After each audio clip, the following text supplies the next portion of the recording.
ఆరోగ్య రంగానికి 10,000 కోట్లు కేటాయింపు. బయోఫార్మా హబ్గా భారత్. ఈ ఏడాది బడ్జెట్లో ఆరోగ్య రంగానికి అగ్రతాంబూలం ఇచ్చారు. దేశాన్ని బయోఫార్మాస్యూటికల్ హబ్గా తీర్చిదిద్దడమే లక్ష్యంగా భారత ప్రభుత్వం భారీ కేటాయింపులు చేసింది. ఇండియాని ప్రపంచ బయోఫార్మాస్యూటికల్ కేంద్రంగా మార్చేందుకు బయోఫార్మా శక్తి అనే పథకాన్ని ప్రభుత్వం ప్రారంభించింది. ఈ ఏడాది బడ్జెట్లో ఆరోగ్య రంగానికి ప్రభుత్వం అగ్రతాంబూలం ఇచ్చింది. దేశాన్ని ప్రపంచ బయోఫార్మాస్యూటికల్ హబ్గా తీర్చిదిద్దడమే లక్ష్యంగా ఆర్థిక మంత్రి భారీ కేటాయింపులు చేశారు. భారతదేశాన్ని అత్యున్నత బయోఫార్మా హబ్గా తీర్చిదిద్దడం లక్ష్యంగానే ఈ కేటాయింపులు జరిగినట్టు తెలుస్తుంది.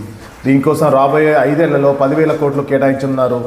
బయోలాజిక్స్, బయోసిమిలర్ల తయారీలో భారత్ను స్వయం సమృద్ధం చేయడం ద్వారా విదేశీ దిగుమతులపై ఆధారపడడాన్ని తగ్గించడం దీని ప్రధాన ఉద్దేశమని ఆర్థిక మంత్రి నిర్మలా సీతారామన్ వెల్లడించారు.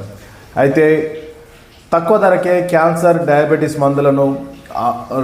మందులను మార్కెట్లోకి తీసుకురావాలనే ఆలోచనతో కేంద్రం ముందడుగు వేసినట్టు తెలుస్తుంది. వ్యాధిగ్రస్తులపై మందుల భారాన్ని తగ్గించేందుకు ప్రభుత్వం కీలక నిర్ణయం తీసుకుంది. దేశీయంగా ఔషధాల ఉత్పత్తిని ప్రోత్సహించడం ద్వారా డయాబెటీస్, క్యాన్సర్ వంటి ప్రాణాంతక వ్యాధులకు వాడే బయోలాజిక్ మందుల ధరను గణనీయంగా తగ్గించనున్నారు. ఇందుకోసం 3 కొత్త జాతీయ ఔషధ విద్యా పరిశోధన సంస్థలను ఏర్పాటు చేయడంతో పాటు పాత 7 సంస్థలను కూడా ఆధునీకరించినారు.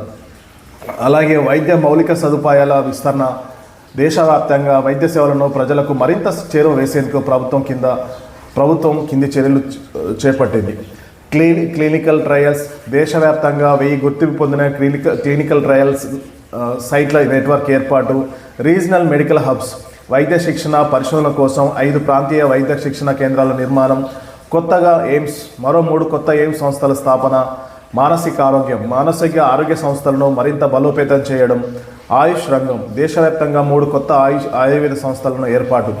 కేవలం ఆసుపత్రులు నిర్మించడమే కాకుండా ప్రతి సామాన్యుడికి తక్కువ ధరకే నాణ్యమైన వైద్యం అందడమే మా ప్రభుత్వ లక్ష్యమని ఆర్థిక మంత్రి నిర్మలా సీతారామన్ పార్లమెంట్లో వెల్లడించారు.